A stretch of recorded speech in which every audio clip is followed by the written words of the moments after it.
Good morning, good morning, good morning. It is Monday, February the 9th, 2026. My name is Graham Hughes. You're watching Morning Brew on Politics Social. Nice to have you with us.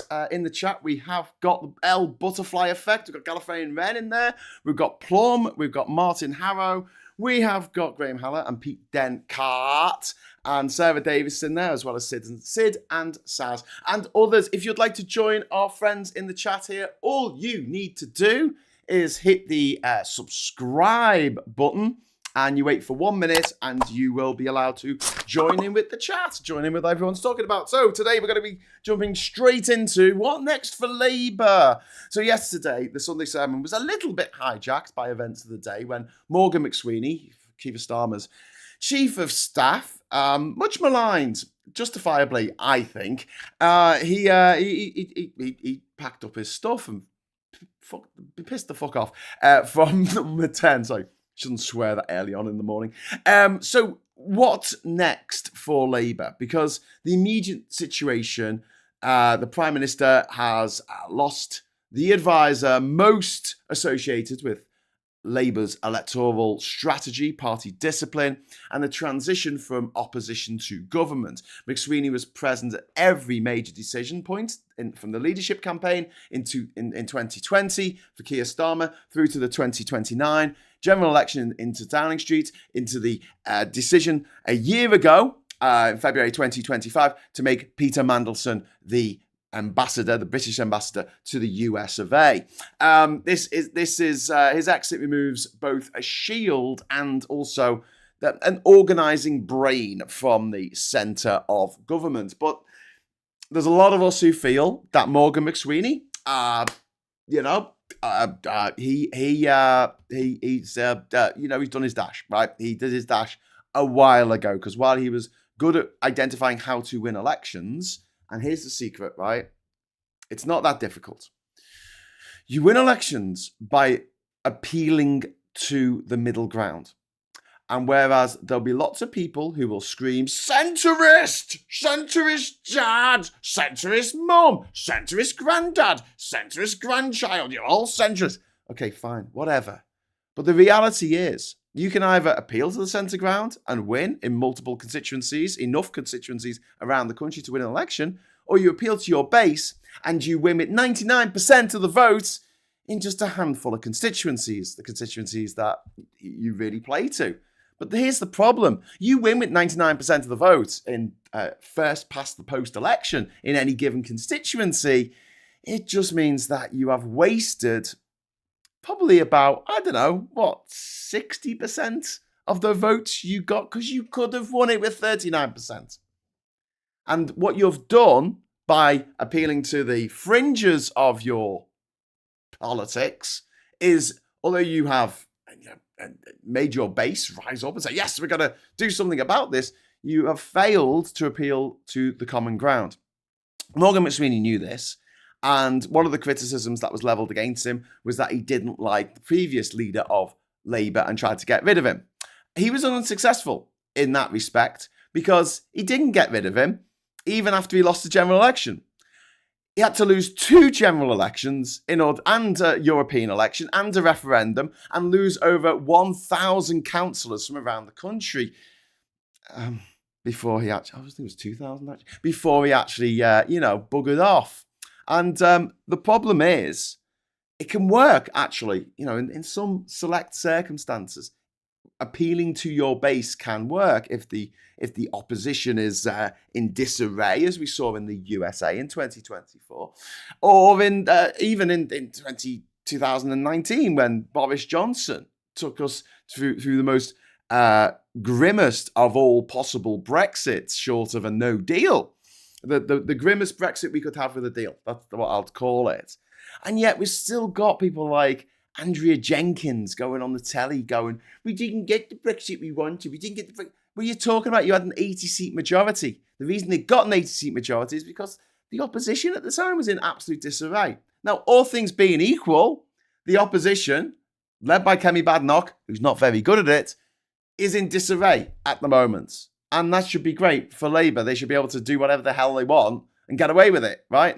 I'm not saying they should morally be allowed to do that, But I mean, politically, they should be, under normal circumstances, given their first term, at least 5 years, to get, to settle things down, fix a few things, maybe make a few mistakes. But that's not been the case. Two factors have really screwed Labour over here. One is the rise of Nigel Farage's current host body. He's like the little Krang brain inside the robot in the Teenage Mutant Ninja Turtles, going, get me to the Technodrome, because that's what he sounds like to me.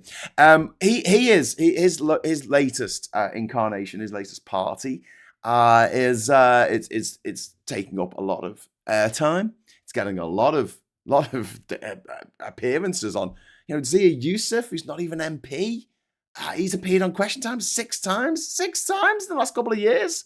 Whereas the Greens have hardly been anywhere to be seen. And at the time, they had the same bloody number of MPs. It's only because some MPs have come across from the Tory party, some refugees. Some refugees from the Tory party have come across to Reform. That swelled their numbers to 7, 8 or something. It's not that many. But the other thing that Labour have just monumentally screwed up on, and this is one of the things that I blame Morgan McSweeney for, but also others in Labour. He can't take all of the blame for this. It's just that they have made some really stupid decisions.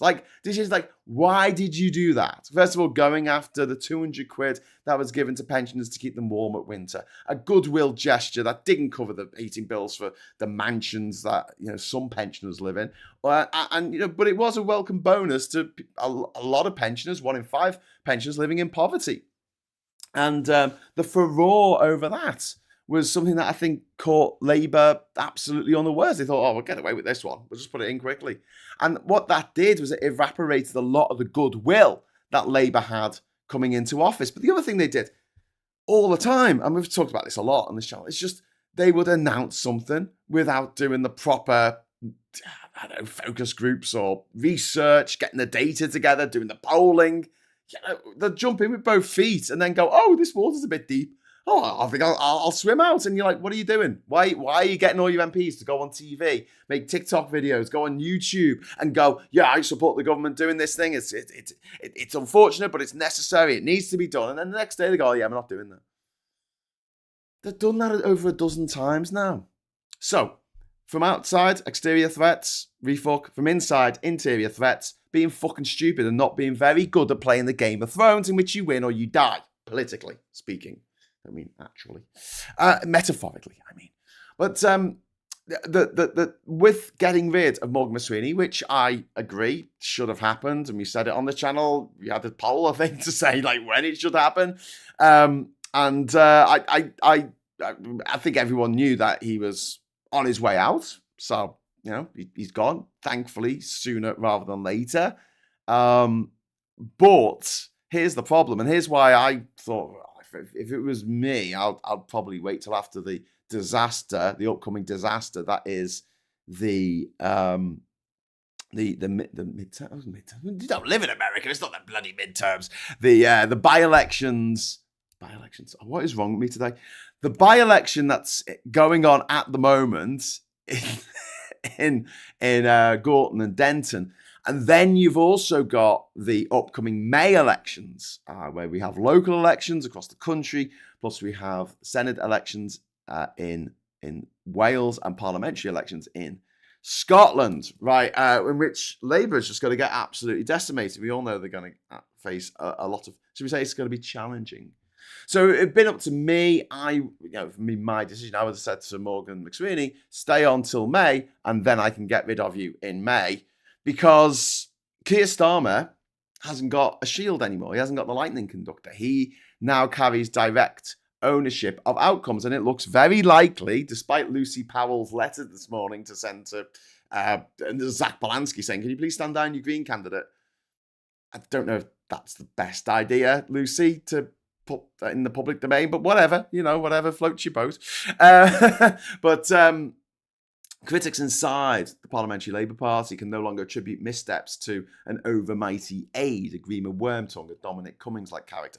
Authority, success and failure to attach more clearly to the Prime Minister, failures and success will attach themselves much more closely to the Prime Minister from now on, because he's not got that buffer in between him. And what's going to happen? They're going to lose the election, this by-election. They're probably going to lose it. I mean, they might squeak through. But they might lose it, and they might lose it to reform.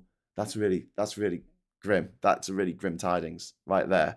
But then also, you've got these elections coming up in May, where Labour's going to get absolutely decimated, and no one's going to be there standing in front of Keir Starmer going, no, it's my fault. Mea culpa.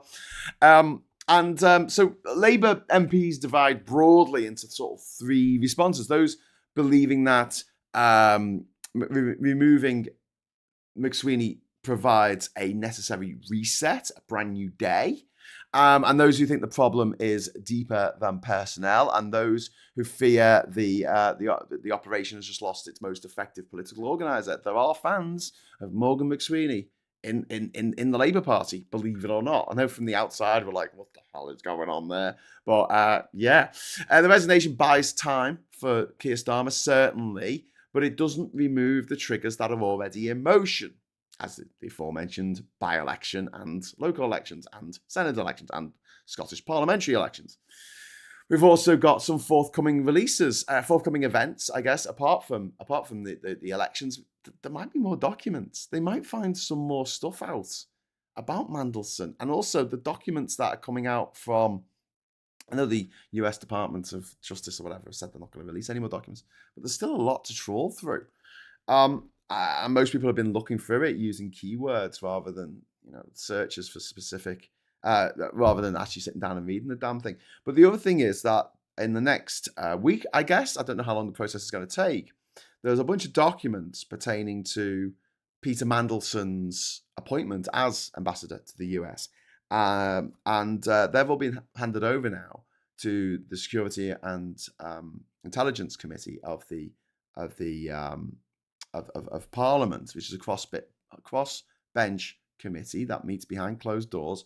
They're going to assess the documents. They're going to look at it in terms of what they may need to retract or censor because of national security, diplomatic relations, like will this upset the orange monster in the shite house, or will it or could it possibly make it more difficult to prosecute Mandelson for misconduct in public office and breaking the Official Secrets Act, which it does look like he's done, if they release this stuff to the public. So they're looking through it now. That's probably going to come out this week.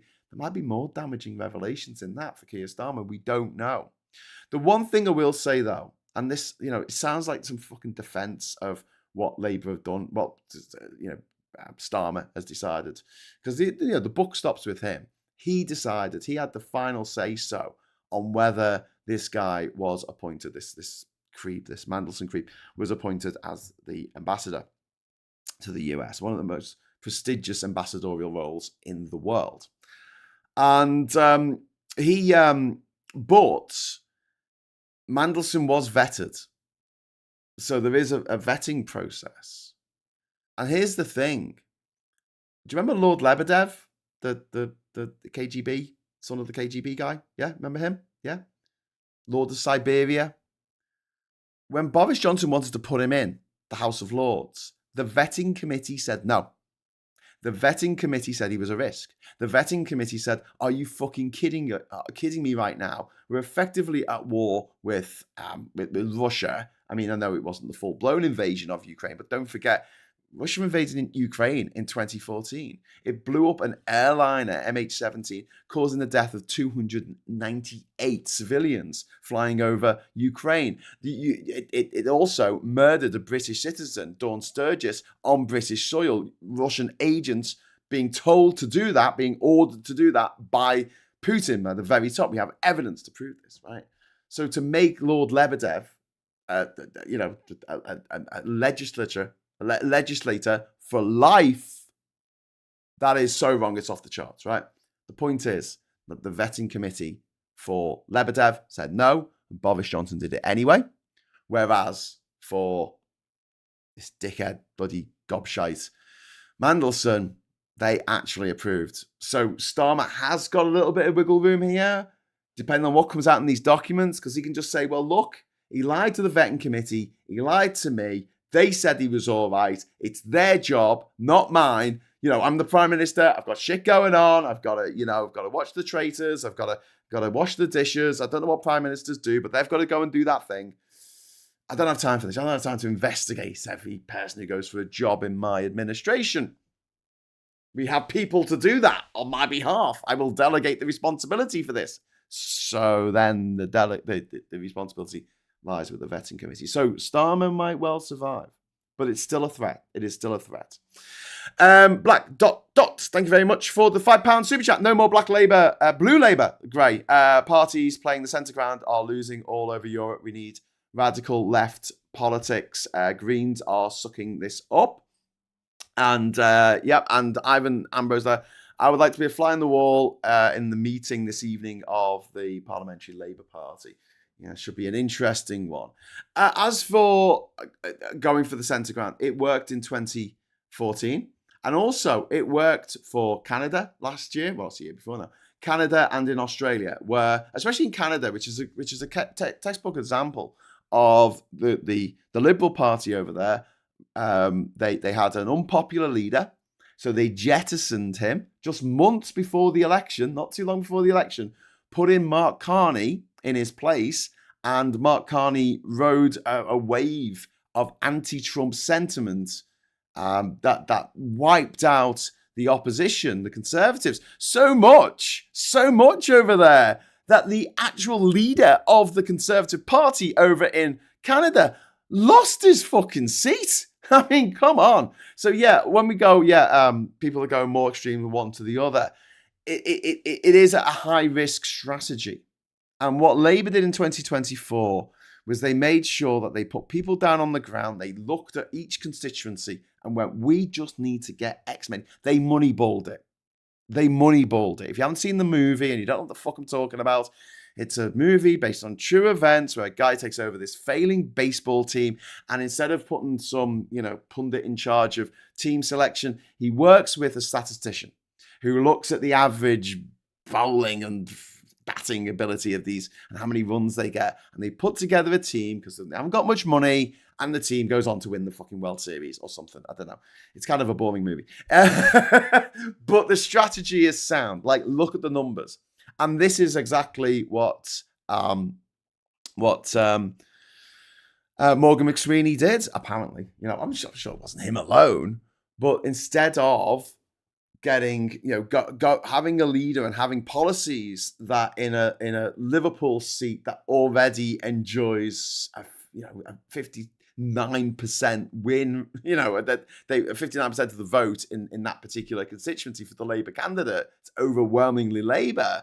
There's literally no point in getting more people in that constituency to vote for Labour because it's wasted votes. It's wasted time. You trying to canvass. You've only got a limited amount of money. If you're not the refuck party, I guess. You've only got a limited amount of money. It's difficult. And so, I can see why that strategy worked. And I agree to a certain extent, Black Dot, that we will have to amend that strategy going forward. And I do agree absolutely that Labour need to be more bold, but not necessarily now to win the next election, but now because they can. Now because they've got 150 seat majority. And to be honest with you, most people don't pay attention to politics. And whatever happened 3 years ago, people can't remember that. People can't remember what happened 3 years ago in their own lives. Never mind what's going on in fucking Parliament. So do it now. Do it now. Do it fast. They should have come out the gates. And it's easy to say this with hindsight. I know that hindsight is always 2020, but they could have come out the gates, right, and gone, right, Britain's in a right old state. We're going to sort it out. We're going to fix it together. You, me, everyone. We're going to come together and we're going to fix this shit. This is what we're going to do. We're going to get you involved. You're going to help out. We're going to help out. We're going to give you the tools that you need to build back better, or whatever slogan that you want, to make Britain great again. No, don't use that.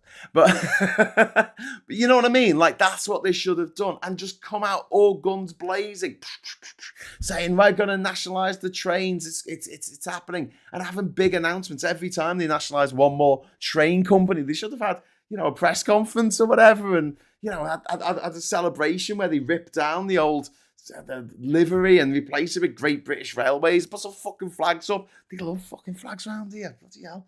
I'm sure some of them are just... The wife has to sleep on the couch while they cuddle up with their fucking flags at night. Jesus Christ. But the point is that they could have handled it so much better in terms of comms, but also in terms of policy, bold policy that they should have done. And you know what? There's no time like the present, okay? They can still do it now. It's not like that opportunity is gone. They still have 150 seat majority in Parliament. They could totally do this. But let's get into what structural problems facing Starmer right now going forward. But before I do that, I'm going to set up the old confetti. I forgot to do this morning before I started. I was very good this morning. I did actually manage to get the thumbnail and the blurb up at least half an hour before we started. That was good, wasn't it? I wasn't rushing so much. I got started on time. I think I should get a super chat for getting started on time. Plummet's haunted by the ghost of a badger. What? Not my couch. My archery assessment. Oh, this is cool. I love the way people are having chats in the thing, in the chat. Chats in the chat. David Smith says, sacking McSweeney for advising they have a close friend of a child abuser, but keeping Starmer, who hired said child abuser, is unsustainable. I think he's on his way out. But yeah, I absolutely agree, David, that Starmer is on its way out. But I think there's certain factors that make it difficult for that to happen right away. And he has got a little bit of a buffer zone. Obviously with McSweeney taking personal responsibility, but also with the fact that the vetting process, which wasn't done by Starmer, gave him the thumbs up, which they shouldn't have done. So, but that was done by the civil servants, I guess, in the vetting committee. I guess that's how it works. I don't know. But if they are civil servants, then they've got to be, anonymous. It's supposed to be anyway. Anonymous and impartial, and not apolitical. That's what they're supposed to be. So yeah, the government's authority at the moment is the authority problem. I'll call it. It's not procedural. Do you know what I mean? It's not like they don't have the. It's not like the Tories in 2017 after they had that disastrous general election in which they lost the majority and had to go into a supply and confidence agreement with the DUP that ran out in 2019. So they had to beg the opposition parties for to have another general election because the Fixed Term Parliament Act that was brought in at the behest of the Lib Dems when they were in power with the Conservatives a few years earlier, they were like, oh shit, we can't just announce an election like we used to be able to. We've got to, ask the opposition parties. I mean, who would be stupid enough when you're desperately unpopular to call a general election in the middle of winter? I don't know. Sorry, agree to a election in the middle of winter. And, the MPs are asking whether they can defend decisions on the doorstep and in local media. I mean, they're having real problems at the moment. And this is a political problem, not a procedural problem. But policy-wise, they don't have a tiny majority. They don't have a sub-majority that they've got to rely on a smaller party for. They've got a 150-seat majority. Basically, they can do what the fuck they like. They can do what the fuck they like. And even if it gets held up in the House of Lords, they can force it through with the Parliament Act. They can force anything through they want. There's nothing to stop them. Now, you're looking at what Trump is doing with a very, very marginal victory over in the US. He's only got like 3 members of the House of Representatives. And if they're ill, if 3 of them are ill, they don't have a majority anymore. It's like they're on a knife edge over there. And look at what he's managing to do. I mean, it's all fucking horrible, but he is doing it. He's getting it done. People like to see people are doing stuff, even if it's the wrong thing to fucking do. People see someone over the road and they're just going around, stabbing people. And they're like, well, at least they're industrious. At least they're not sitting on the couch playing PlayStation. I guess. Weird like that. But the scale of the 2024 majority, although it is massive, right? It's twice what the Tories got in 2019. it cuts both ways, right? Because it allows the rebels to calculate that individual dissent is survivable while making coordinated action harder because there's no single obvious successor. And we've talked about this, like who would replace Starmer? Labour's promised competence, seriousness, and ethics was supposed to contrast with the Conservatives, and that by doing these, announcing these policies and then fucking dialing them back, it doesn't look very competent. And ethics, what's ethical about going after trans kids, for fuck's sake, and saying, oh, well, they can't have puberty blockers. Cisgender kids can because they're perfectly safe and been used for decades all over the world with no ill effects. What's the problem? What's the problem with puberty blockers? Oh, it changes the gender of children. It's not irreversible. It's not. I can just shout this from the fucking hilltops. It is not irreversible. You stop taking it and your body goes, oh, cool, I'll enter puberty now. And it does. And in some cases, with trans kids, it can be an absolute lifesaver. An absolute lifesaver. And the Mandelson controversy has damaged this brand, this brand of saying we're the ethical guys, we're not the scumbags like the Tories. We actually consider what we're doing, And once trust in judgment, in the judgment of any kind of leaders is shaken, every new event is interpreted through that lens. You can't get away from it. And future crises will be read as part of a pattern rather than isolated events by those of us who take a note in politics. So there are paths ahead of Labour right now. There's probably 4 paths, right? I'll say. And I'll go through them. The first one is Starmer could stabilise and reinstate control, right? This would require Starmer to take visible command of the PLP, the Parliamentary Labour Party. That's all the MPs, Labour MPs in Parliament.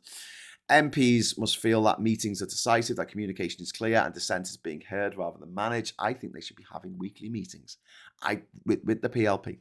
Every week they should be having meetings. You know this. I've already said that they should be having daily press conferences at 9 o'clock. Just turn up and stand at a podium. Maybe 10 o'clock so people are watching me instead of that. And just announce something. It doesn't have to be the Prime Minister every day. It could be a member of his cabinet. That's fine. Or, even a junior minister. It's fine. Just put them in front of the press each day and they announce what they want to be talking about today. They've got that bloody press conference room that was built in number 9 by the number 9 Downing Street at the behest of that dickhead Johnson. I think it was a Russian company that put that in, by the way. Yeah, I know. But yeah, this is what they should be doing each week. But so tonight we're going to have a meeting of the entire PLP, which I think they should do every week. But this is absolutely critical for Labour because I think that Labour voters feel absolutely alienated. Labour members, many I've spoken to, many who have left the party because they don't feel like they're being listened to. So again, when I'm talking about we have a meeting with the PLP, I also think that individual MPs should be running Zoom calls each week. And you could have a live in-person event and also Zoom call it if you want every week on a Friday, which is constituency day, at the same time, and people can go along and put their hand up and say, I'm upset about the potholes or the flags or whatever it is. God, the fucking living. That's to see what the MP can actually do about that. So we also need a reset of the narrative of Labour, not just a slogan, but identifiable priorities that members of Parliament can repeat publicly. We need clean handling of upcoming flashpoints. They need to make a roadmap and look at the threats that lie ahead and how they respond to it. One of the big problems that people have had with Labour, me especially, is that it's taken too long to respond. Like these Mandelson papers came out at last a week last Friday. And I know it took a couple of days for all the stuff about Mandelson to come out, but once it did, that was it. That Mandelson shouldn't have been allowed to resign. Are you kidding me? From the House? No, fuck it, throw him out immediately. Sorry, from the Labour Party, throw him out immediately. There should have been they should have made time on Monday to say, look, this is ridiculous. How can we have a system where a lord can break the law on such a massive extent, to the extent of treason, and it's almost impossible to get rid of them? Okay, we're going to change the law. We're going to change the law on Monday. The Lords don't like it. We're going to ram it through the Parliament Act, and we're going to make it a lot easier to sack people. It's just like, that's what they should have. And they knew that these papers were going to be released. They knew 2 months ago that the House of Representatives and the Senate voted to force the president or force the DOJ to release these documents. And the president signed off on it. The president signed this. They had 2 months' notice that these documents were going to come out. And they already knew that fucking Mandelson was in the fucking papers because that's why he lost his job in September. Don't forget, it's not as though Mandelson's been the ambassador up to this point. He was sacked back in September because of leaks from the Starmer the Epstein documents. They should have been prepared for this. They need to war game. They need to sit down and go, okay, right, we lose the by-election. What do we do? What do we say? Have everything prepped. Come out all guns blazing. Stop hoping for the best and then scrabbling around for a week before you do the right thing. Right, Morgan, if it comes out that he's done something really fucked up, we don't know what, but if it comes out in these papers that motherfucker has done some really fucked up shit, right? You're gonna make a speech. I've written it for you. You're gonna stand outside Parliament and you're gonna go or Downing Street and go, I'm really sorry, it's all my fault. Bye. That's what you're gonna do. You don't wait a fucking week. You don't wait a week and then make it look like this is a huge victory for the Tories. You don't hand the leader of the opposition the victory of using her sixth question last week on Prime Minister's question to say, when are you going to sack Morgan McSweeney? And then for Starmer to say, I have my full confidence in Morgan McSweeney. only to just for him to leave a few days later. Oh, come on. What did you think was going to happen? We said it live on the Prime Minister's questions. PMQs with Graham Hughes. For those of you who were watching last Wednesday, as soon as you said that, the consensus with me and everyone in the chat was like, ooh, Morgan's in for the chop now, isn't he? Why leave it? Why wait? I don't. It makes you look indecisive. And if there's one thing people fucking hate in this life, it's indecisiveness. Should we go here or there? Oh, I'm easy both ways. It's the most frustrating answer. Just fucking say, even if it's the wrong answer, make a decision. We're going to do this. I didn't get where I am today by not being decisive when necessary. Sorry, that's a bad way to put it. I'm not CJ from is it CJ? Is it CJ? I can't remember now. From Reggie Perrin. No, I wouldn't have been to the places that I've been today. Not today, but in my life. If I hadn't been decisive when it's been necessary to be decisive. And we need to see that from our parliamentarians. But that doesn't mean they should just announce stuff without doing their due diligence first. Fucking hell. Ivan, thank you for the £10 super chat. I totally agree about getting rid of blue Labour, but radical left policies won't work with the public in general. We've been there before, and look where that ended up. Ivan, I couldn't agree more, mate. I am absolutely 100% on board with that. I don't like blue Labour. I don't like these socially conservative motherfuckers. I think they're transphobic. I think that they are regressive. I think that they're turning immigrants into... they're demonizing immigrants and immigration. And that's the last thing we should be doing. We should be celebrating. We should be creating a whole new narrative about how great immigration is for the UK and how privileged we are to have so many people who want to come here. Do you know why? Because Britain's fucking boss. That's the line. Yeah, I'm sure if we were the shithole that Nigel Farage wants to make here before he pisses off to go and live in Dubai for his autumn fucking years, yeah, I'm pretty sure people wouldn't want to come here. We would have zero immigration because no one would want to come here in the Britain that Nigel Farage wants. So what do you want? Do you want a great Britain? Do you want a Britain that people fucking love, that people want to be part of, that people that's exciting and dynamic and youthful and full of ideas, full of entrepreneurship? Do you want that, or do you want a sickly nation that's just looking in on itself and whining about the past? Pisses me off when working class people especially or people who've come from working class backgrounds go on about the fucking empire. Just to go on a little segue here, fuck off, right? The empire did nothing for the working class in this country. Nothing. It just gave the mill owners more fucking money. It just gave the merchants, the merchant adventurers, it gave them fuckloads of money. But for the working class, fucking nothing. Fucking nothing. Oh, but if it wasn't for the empire, we wouldn't have what? What would we not have if it wasn't for the empire? We'd still have a monarchy. We'll still have railways. It's not like they went to India and went, oh, wow, that's how a railway works, and came back. And then we had the Rainier trials and the rest is history.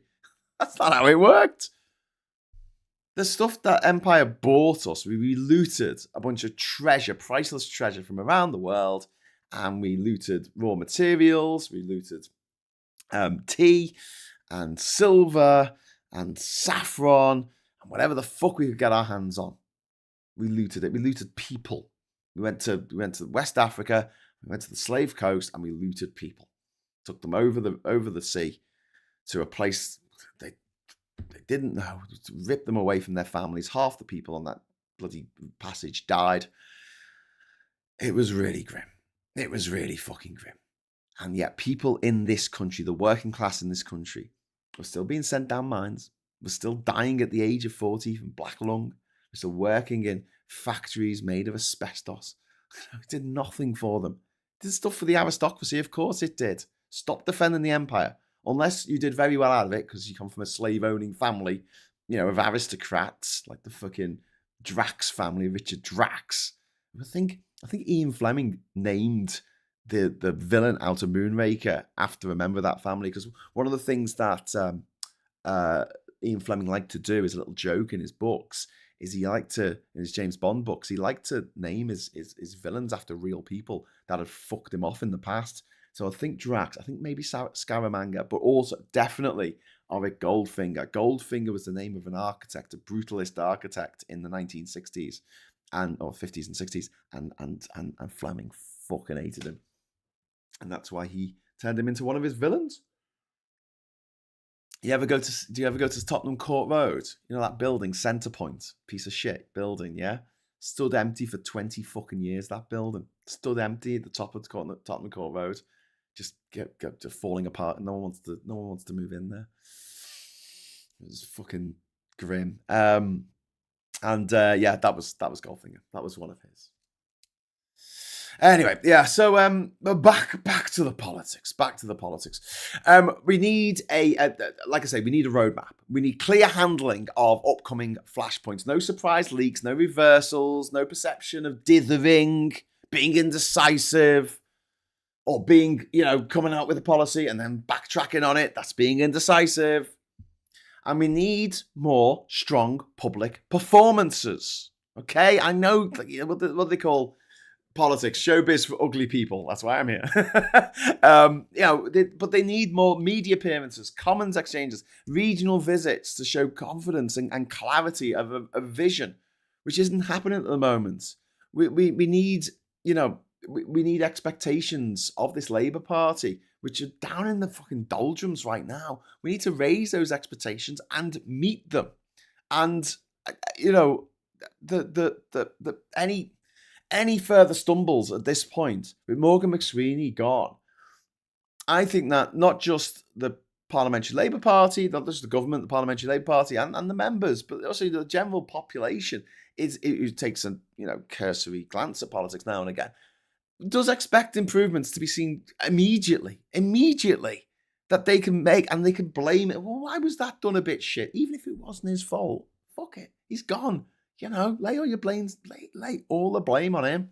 It's fine. He's got a golden handshake, or whatever they call it, golden parachute, is it? And this reset risks looking cosmetic if the personnel changes, but the methods of the previous personnel remain.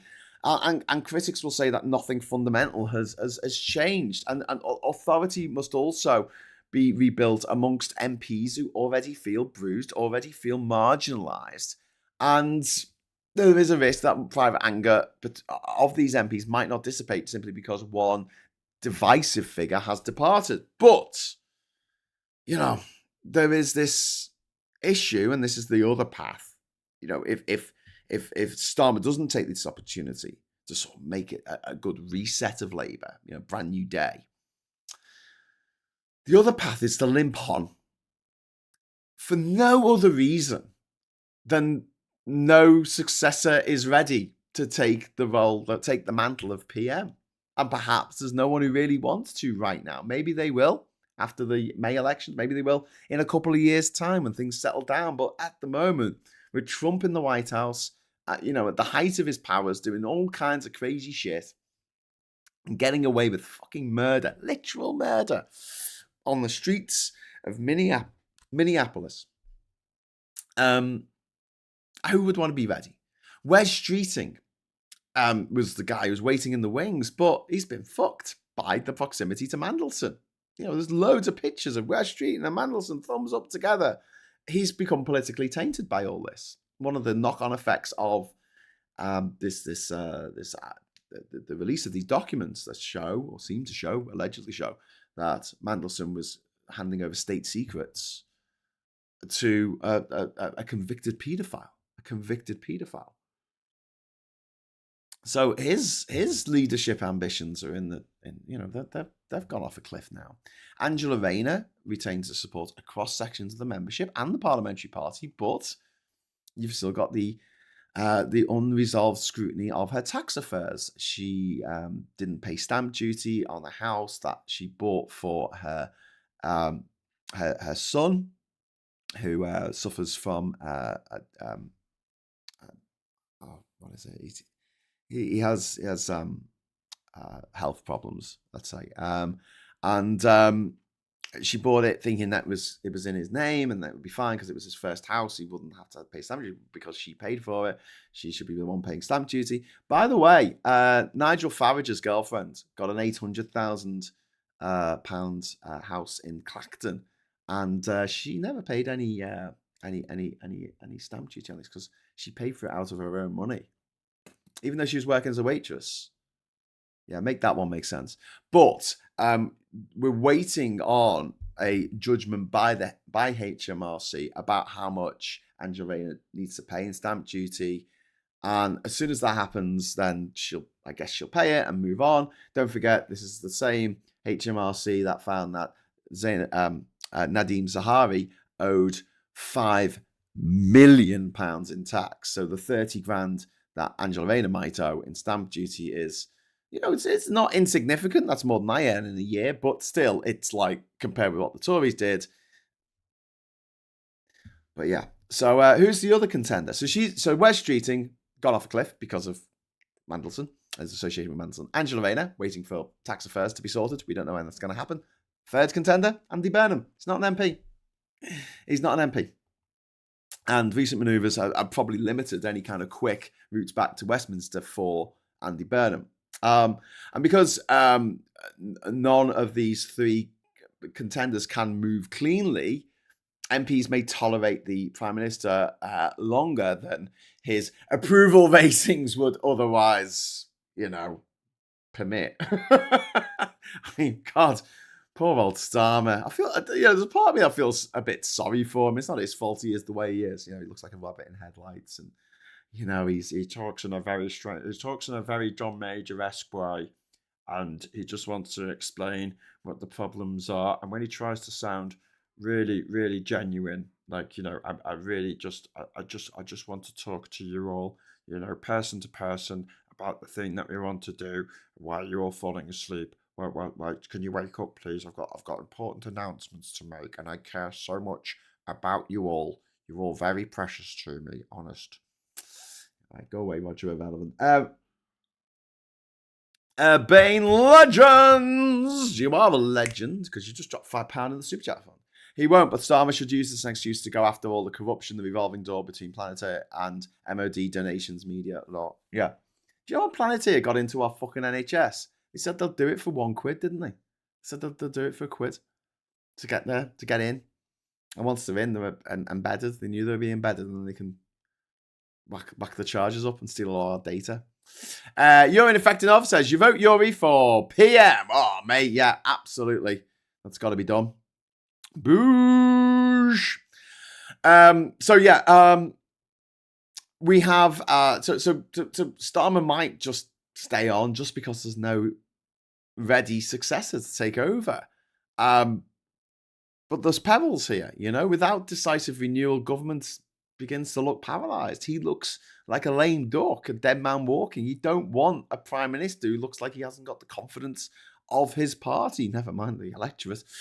And we'll have a permanent state of speculation. Every decision that Starmer makes being framed as pre or post leadership contest, and then you'd have this other problem of ministers focusing on positioning rather than governing.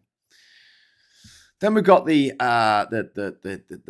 third path that lies ahead for the Labour government at the moment: a managed transition to an interim figure. If Starmer resigned, which apparently Badenoch has called for, party rules would require an interim leader to be agreed by Cabinet and the NEC. The names mentioned privately include figures seen as competent and steady rather than ideological standard bearers. This would achieve short-term calm. It signals acknowledgement of the crisis and creates breathing room for Labour. It would also buy time for contenders to organise. However, an interim leader cannot easily reshape the cabinet. If you can't really, if you've got someone standing in, you can't really easily reshape the cabinet. Their authority might be limited, and the same parliamentary arithmetic remains. Factions will still compete, unresolved issues will still surface, and here's the big thing as well: the bond markets. The bond markets may read it as instability, and there's one thing they really, really react very badly to is instability. And as we saw as a result of the Liz Truss mini budget, those who control the bond markets in this country kind of control the government, because if they all decide, we're going to get rid of these fucking bonds, these long-term, get some short-term stuff, I'll sell all these fucking bonds, it puts the government in a very, very powerless situation. The Bank of England in a perilous situation. So the fourth path is wait for electoral or external reset. So some MPs have quietly noted that leaders can be crucified by events, but they can also be rescued by events. Economic improvement, and the economy's doing all right at the moment against all odds. Diplomatic successes, maybe against Trump, get rid of all our tariffs, whatever, or errors on behalf of the opposition. Like if Refuck have got a huge problem with Trump because they are so far up Trump's arse, they can wear him as a hat. And when Trump does something absolutely catastrophically awful, which I think he will do this year at some point, they will not look good. They will really not look good because they will be tarnished with the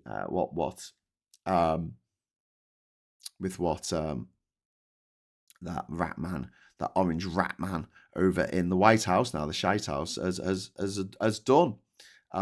Which is, this is another thing. When we talk about comms, why there isn't a video showing all the horrible things that Trump has done and the people being shot and the stories, the little kid being a little 5-year-old kid being arrested and taken to Texas, all that kind of stuff. Just put that together in a fucking, I don't know, in a music video or something.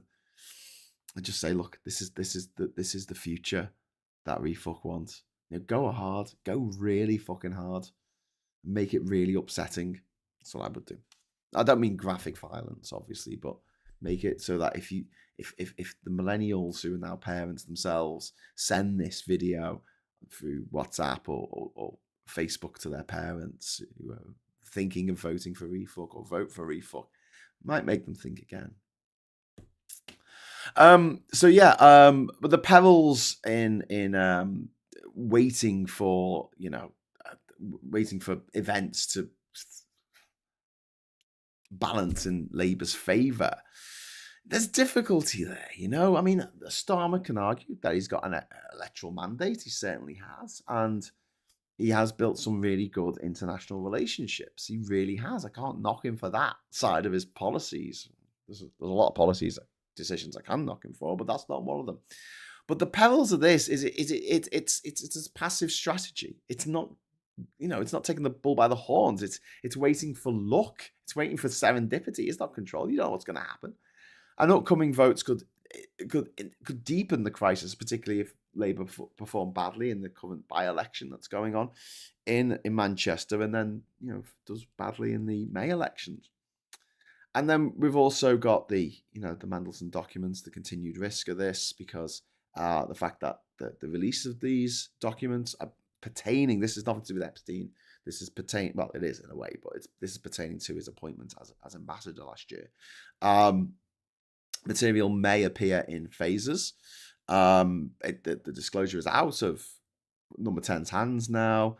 And even if Starmer is vindicated on a technicality, it could still be politically damaging, the optics could still be politically damaging, and they may persist, and they may be used by Badenoch and by Farage and by Polanski as well, and Ed Davey, to damage Starmer. Each release restarts media focus and internal anxiety. It'd probably be better for Labour if all of the documents pertaining to the situation, to the appointment of Mandelson, will release at the same time.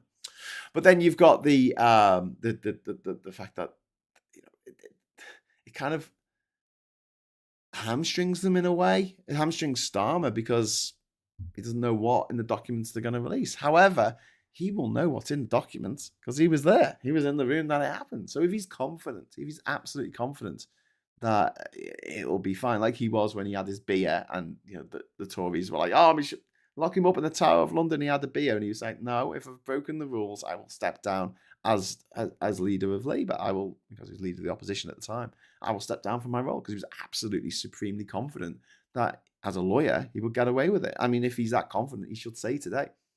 And they should turn this PLP meeting into a show of support for Starmer and the Labour agenda. If they want to be smart about this, have all the MPs meet, for a photograph together, or hugging and kissing. I don't know what they want to do, showing that they're friends. For the media, go out en masse and say, no, we are united. Maybe not the kissing. So no one wants to see that.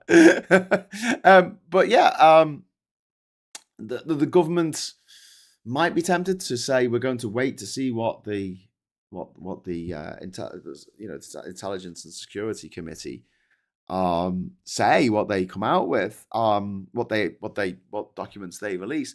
We'll wait till that happens before we make a strong statement on all this. But I think the best thing to do is probably to get ahead of it, go, death or glory. So yeah, the other thing hanging over the horizon next month is a spring statement, and Rachel Reeves wants to ensure market stability, and any perception of improvisation or panic would result in the echoing of the UK's past fiscal traumas, let's put it that way. There may be pressure to announce measures that giveaways essentially, or keep the event very, very minimal, because they don't want to upset the markets. But then you got the problem with, well, that might make you look a bit directionless, indecisive. Can't win, can you? And we're talking about Labour Party dynamics. I mean, in the parliamentary Labour Party, MPs want protection. They want to keep their job. They don't want to be out on their ear in 2029. And there are people who are ministers in the government who are genuinely concerned about losing their seats in the next election. No two ways about it. So there is a balance here between trying to get more people on side in terms of their constituents, but also the fear that people have, MPs have, that open warfare in Labour is going to, hand advantage to their opponents, especially to REFUC, which is, the grim fact that they've got so much money now, they can pretty much do what they like and put out what they like. And if the Electoral Commission says, "Oh, you shouldn't have sent out that document, that piece of paper to all those people," they go, "Okay, we'll pay the fine. What is it, £5,000? Okay." Hey, Nigel, you know that £9 million that you were handed by that dodgy bloke in fucking Thailand? Yeah. Can we borrow a fiver? Yeah, okay, here you go. Here's a fiver. That showed him.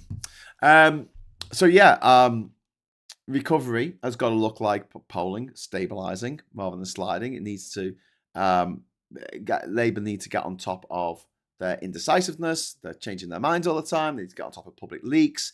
They need to get going on social media and improve their comms massively. And these markers do not appear within weeks of this event of Morgan McSweeney leaving.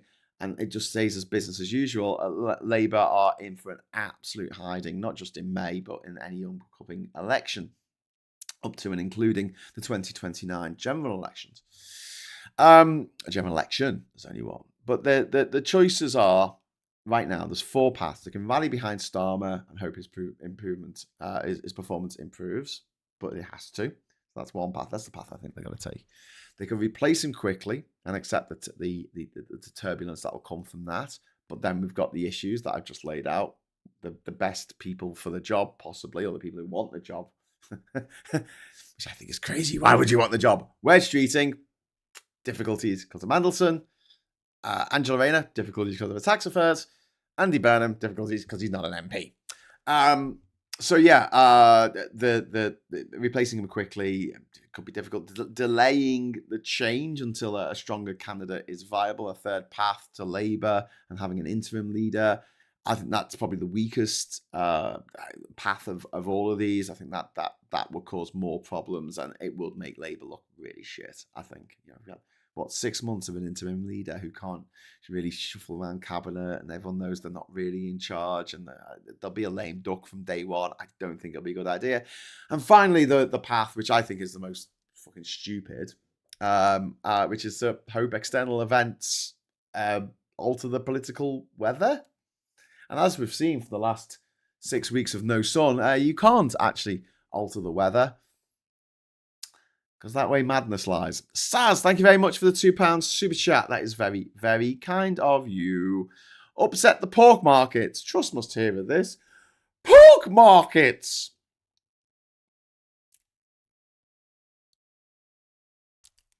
It was the vacant smile. Waiting for people to applaud. Pork markets. Is she still doing her YouTube thing? Is she doing it? Is she keeping to a schedule? Is she doing it? I've not even looked at it. I don't want to look at it. It's too embarrassing. We do not need a snap election. Fuck that bullshit. Yeah. Well, why would you have a snap election? I've said this. I've said someone's talking about a snap election. Okay. I don't want to sound patronising here, but there is absolutely 100% no way on God's green earth there is going to be a snap election. The reason for this is that the people who decide whether there's going to be an election or not is not Nigel Farage, it's not Refuck, it's not Kemi Badenoch, it's not the Tories, it's not the press, it's not the constituents, it's not the voters. It is literally the Labour MPs in Parliament. And their job, their 90 grand they get paid each year, absolutely 100% hinges on them maintaining their seat. And at the moment, a lot of them will lose.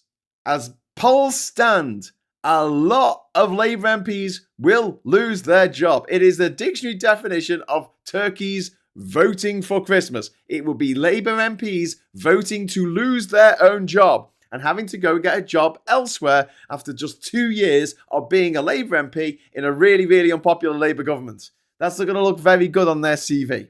I'll tell you that now. So, we are not going to have a snap election. The reason why Theresa May had a snap election in 2017 was because she thought that she could get a bigger mandate, or not a mandate, a mandate, but also a bigger number of MPs in Parliament to force through certain things that she wanted to do with Brexit that wouldn't have been able to do considering all the factions in the Tory party. And we saw it because they couldn't get a deal through. They couldn't agree on anything. They were arguing the whole time. And it wasn't until Boris Johnson came along and then he said, we don't even have a majority anymore because the DUP said, we don't want anything to do with these knobheads. What are these wankers coming over here and telling us, which way's the vote? You can piss off. We want a no deal Brexit. We want to put a wall between Northern Ireland and Republic of Ireland. Whoa! Whatever the fucking DUP and the UUP and the TUV wanted, right?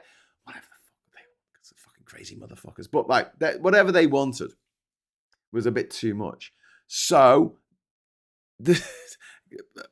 Boris Johnson needed to call an election. And at the time, he needed the permission of the opposition parties to call that election. When the Tories were in 2019 and onwards to 2024, they repealed the Fixed Term Parliament Act. When they did that, it meant that they don't even have to ask permission from the opposition anymore. And the opposition cannot force an election. They cannot do it. There's no legal means for them to do it, especially considering Labour has a 150-seat majority. We're not going to get a snap election. Do not worry. Do not concern yourselves. Do not get all fed up about a snap election. It is not going to happen. If it does happen, I will eat this hat live on air, okay? Because it would be the maddest thing for Labour to do to themselves. It would. And I know someone in the chat's going to go, shut up, Graham. Labour are stupid. But, I mean, okay. They made some dumb decisions. I don't disagree with that. But they're not that stupid. Anyway, Paulie Donkey, thank you very much for the £1 super chat. And you're an infecting of £10 super chat. I'm introducing a 2% annual wealth tax on assets over £5 million. Press regulations, universal basic income and proportional representation from day one of my tenure as PM. Vote Yori. Oh, sounds like a great vote. And also, I've got to say a big thank you to Yori for setting off today's first cannon of confetti. 3, 2, 1, kablooey! Yeah! Woo! Confetti! Confetti. We all love a bit of confetti. Thank you. So yes, we've got, thank you very much for that. And then, start another goal. Right, start another goal. Starting another goal. Get some more confetti, maybe. DJ Marcy Moo says the public treated the 2019 election as a second referendum. That's how the Tories won. Yeah. And it gave them the mandate to do that stupid fucking hard Brexit, didn't it? Frustratingly enough. Ivan, thank you very much for the super chat, mate. I think it's going to be the last super chat before I go into the papers. I heard that Reeves may delegate the spring statement to another Treasury Minister due to the sensitivity of the markets. What difference would it make if it's Reeves or another Treasury Minister? We only had the budget like last month. It was in November. It was in the end of November. It wasn't that long ago. So there might be some tinkering around the edges. But I guess the spring statement, which I don't think there's spring statements. I'll have to look into this, but I can't remember the spring statement being a thing back in the 90s or when Tony Blair was out. I don't remember there being a spring statement. I think this was something brought in by the Tories. I'm going to look it up. Spring statement, Parliament.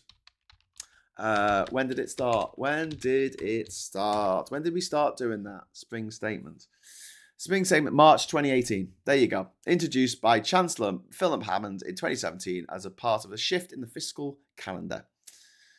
The first event was held on March the 13th, 2018. So this isn't even a thing that's like part of the ancient and storied tradition of Parliament or anything. It's a new thing brought along to provide for usually a non-budget update alongside the OBR economic forecast typically held in March. So maybe it's been used by Rachel Reeves. Used it last year. Certainly there was a bit of a fanfare about it, but maybe this year, delegate it, get a junior minister to stand up and say, this is what we're going to do. This is what the OBR says, and the economy's doing all right. Okay. Everyone, let's go and get some sandwiches. Everyone likes sandwiches. Let's get some biscuits. Ooh, biscuits. Biscuits. I don't know. But yeah, the spring statement is quite a modern invention, so I wouldn't worry unduly about it. And I think a lot of what Rachel Reeves does and what she tries to do is just keeps the markets from going. Not the stock market. This is the important differentiation that we need to make. It's fine to ride the stock markets and make them go up and down all over the place as we're seeing in America. it's the bonds, it's the bond market, and that's people who are lending the government money, expecting to get a return on their investment of a certain percentage for a bond that lasts for a year or 3 years or 5 years or 20 years or whatever the bond you buy. And it's them, it's those who look at the economy and go, is the British economy going to grow, or is it going to shrink? Is it going to go off a cliff? Has this crazy Truss woman, has she announced, well, Kwasi Kwarteng actually, has Kwasi Kwarteng announced this budget that is going to, that's unfunded, it's not been signed off by the OBR, and it's going to lead to a huge decline of the economy of the UK. All these huge tax cuts, unfunded tax cuts. Budget was usually in April. There was an autumn statement in October, November time. So they must have they swapped it around. They swapped it around. This is before I started doing like daily shows. Actually doing my first live stream, I think, on this channel was actually the 2019 election. Yeah, I think, yeah, it was. It was the 2019 election. That was the first time I actually started live streaming on this channel. I was with Adam Lee of the Three Blokes in the Pub and Drew Galdron, who's the faux bojo. God, and after, because obviously the Tories bloody won, didn't they? And we got a taxi for, we were just here, we were on that couch actually. In the morning, when Drew got in the taxi, the taxi driver said to him, "Oh, I voted for you." Drew was like, I wish you hadn't. I really wish you hadn't. Anyway, so let's go over to the papers. Papers, please. Do you see what I did there? Maybe we should call this section Papers, please. We've got the I paper here saying Operation Save Starmer. Number 10, chief forced out to buy time. And then we've got the Mirror there with Blame Me. Keir Starmer's top aide quits after taking full responsibility for the Mandelson debacle, but pressure still on PM. Labour leadership crisis there. There's also a story at the top there from Esther Ranson saying, "I don't have long. Shame on all the Lords sabotaging the assisted dying bill." Yeah, this is really grim, that what's happening with the assisted dying bill, and also the fact that like it's only a handful of them. It's like five unelected legislators can hold up this piece of legislation. And what really sticks to my craw about it, right, is this. Right, you might have moral objections to the idea of people being given access to euthanasia. But if you're rich, you've already got access to euthanasia because you can just go to fucking Switzerland. All this is doing is leveling the playing field. That's all it's doing. These things are accessible to the rich. I was thinking about this. You know, I mentioned yesterday about all these things that rich people can do, like they can have abortions. If they're in America in a non-abortion state, they can go somewhere where they can have an abortion, or their kids can have an abortion. They can obviously get gender-affirming care. They go somewhere else. They can get plastic surgery if they need it somewhere else. They can do all these things and get their teeth sorted. Get to see a dentist. If you're rich, you can fly somewhere, you get some turkey teeth put in. If you're not, you can't afford that flight to Turkey. You can't afford the Turkish dentist. You got to wait for appointments on the NHS, which takes 6 months to come through.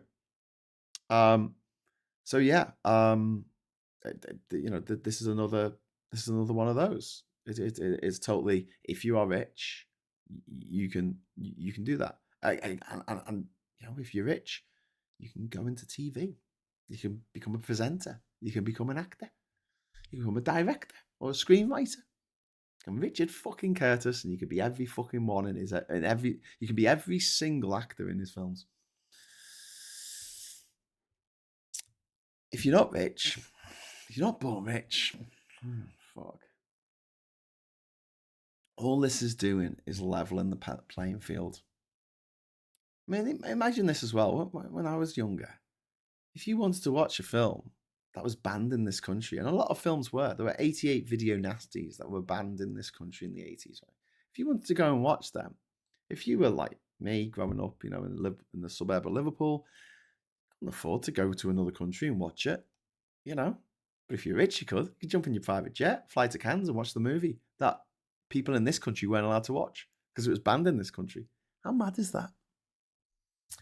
If you're rich, you could get access to pornography in other countries. It was banned here, but you could get it in other countries if you're rich.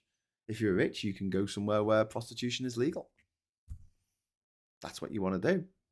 If you're rich, all these opportunities. If you are rich, you can probably get heroin on the NHS. It's still a drug that is still prescribed to people. Maybe not on the NHS, maybe get on a private prescription. I don't know how it works. But the point is, just think about all the things that have been taken from us, right? Or we don't have access to, but the rich have got access to it. How wrong is that? How grim is that? And the ultimate for me, obviously, because, you know, my background, is the fact that I can no longer live and work anywhere I want in Europe. I'm not allowed to do that. The rich can.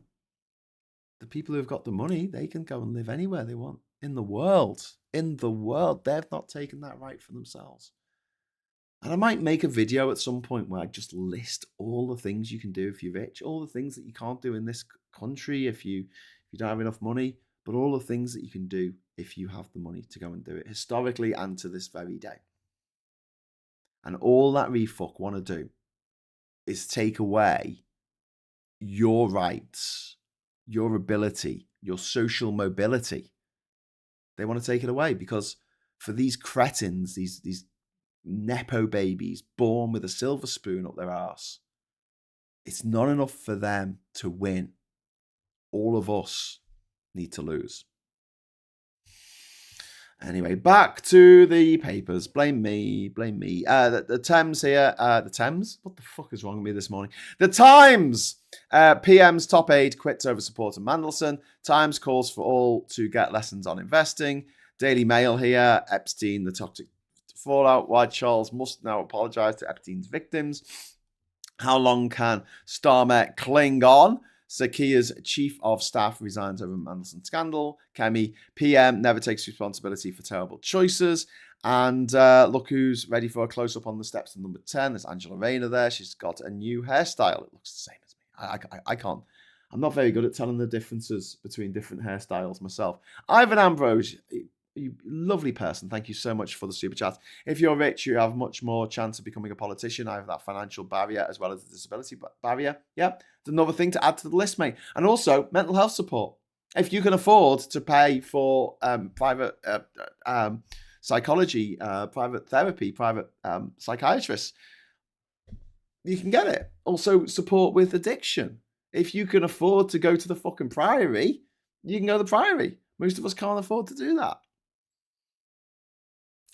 The help that is given to people who have loads of money, and it's just not available to the rest of us. And so a lot of us, you know, we end up going down a private route for our mental health, for our physical health, because we can't wait on the NHS. But here's the thing, the rich don't have to wait. They can just fuck off somewhere else and just pay someone for whatever they need, whatever medicine, whatever procedure, whatever it is. You know, that they can do that. They can, and this is really, really unfair. This is an unfair system. At least give people the equality of opportunity. That's all I'm asking. I'm not saying give everyone a fucking gold bar for Christmas. I'm just saying if you're going to allow the rich to go and live and work anywhere in Europe, and that opportunity is available for free for the rest of us, let us have it. Let us have that opportunity. Don't take it from us. Christ's sake. Thanks, Ivan. Starmer plays his last card as McSweeney leaves number 10. As a modest man, PM must realise this scandal is all on him, says Tim Stanley. As a modest man. Tim Stanley there talking about modesty. MI5 warns of Chinese threat to the university. Bit of xenophobia there, sinophobia from the old... The Tory graph. Huntsman harassed by PC's Peckham, sorry. And then we've got allies come together to prepare for war. That was Chris Packham, by the way. He harassed members of a hunt who were hunting foxes, apparently by doing a podcast in the middle of their hunt. Which they have these trail hunts where they go out and they say, "Oh no, it's okay. We just follow a trail. They don't. They kill foxes. They kill fucking foxes." And they've been doing it now for 25 fucking years. Stop it. Stop it. Stop it and tidy up. Right. Next, we've got the world story here. Allies come together to prepare for war. Jesus Christ. British, US, and Australian pilots are facing off against each other in exercise red flags. War gaming. Great. More great news. And then above here, we've got benefits of AI may be overblown. This is the governor of the Bank of England, Andrew Bailey, saying that AI isn't all that. Been saying that for a while now. I'm just saying, my alternative Christmas speech last year on this channel, not last year, the year before, 2024, I think it was about AI and about its limitations. By the way, we've got a steward's inquiry here. Yurian Infectinov says technically there were 89 video nasties, but nobody ever kept Tory party political broadcasts. That is very true. I was thinking about that, just to go on a little bit of a tangent. Right, one of the films that was banned, not as part of the 88 nasties, right, but was banned by the director Stanley Kubrick in this country and in this country alone, was A Clockwork Orange. And the reason why he banned it was because young men were going to see this movie in the early 70s, and they were going out and going, let's dress up as Alex and his droogs, right? It'll be really fun. And this really disturbed Stanley Kubrick, who was a huge Anglophile. He lived in the UK most of his life. He loved it here. He shot most of his movies here. In fact, the movie Full Metal Jacket, when they're in Vietnam, it's actually filmed in London's Docklands. He banned the film himself. He banned the film because he was so disturbed by the idea that young men might be dressing up as Alex and his droogs and committing acts of violence inspired by his movie, specifically here in the UK. So you know the big shock thing, and I'm sorry for spoilers for anyone who's not caught up with the 28 Years Later franchise, but the big shock thing in 28 Years Later and its sequel, The Bone Temple, is there is a gang of young people who dress in a certain way and go around committing acts of unspeakable violence, kind of similar to what Alex and his droogs do in A Clockwork Orange, which is also a dystopia set in the near future. I think it was fucking genius. The fact that they went, do you know what?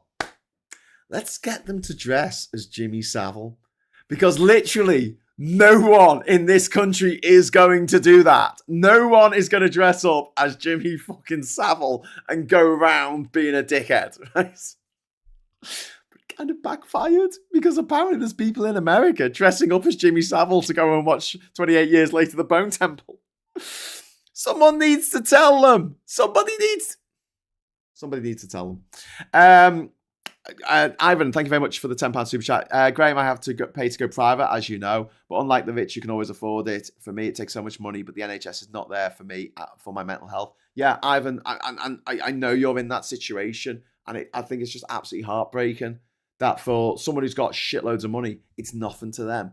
And you're paying what is effectively a regressive tax in the same way that when any fine, any set fine, right, fixed penalty fine is a regressive tax. And you're paying a regressive fine here because you're paying for a service that should be free, should be on the NHS, but isn't because chronic underfunding of the NHS and not prioritizing mental health when they fucking should do that.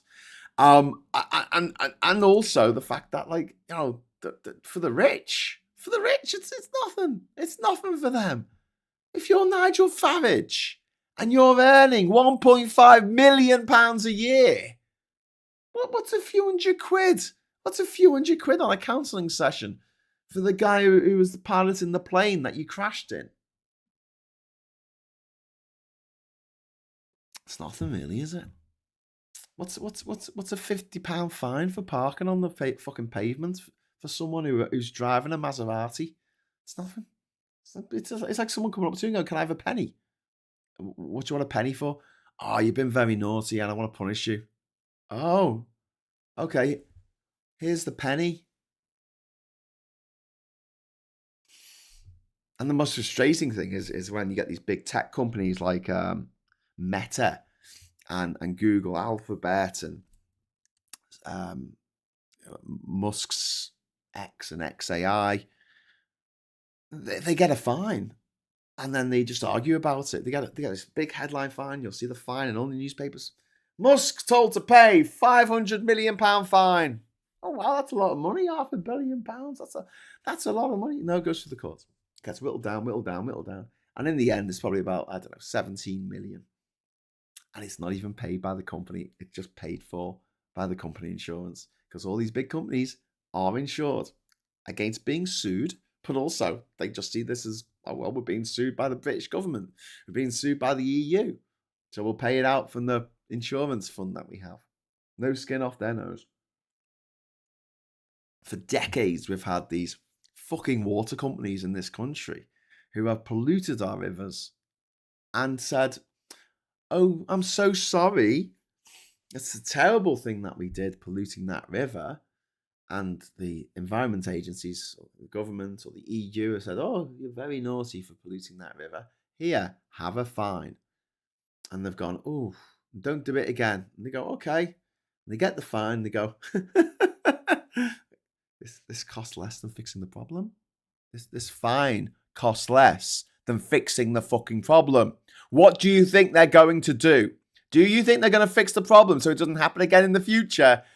Or do you think they're just going to pay the fine and let it happen again in the future? Because, a few million quid every so many years when there's a flood and everyone's house gets full of shit, like literal fucking sewage coming into people's homes. Yeah, we'll just pay the fine.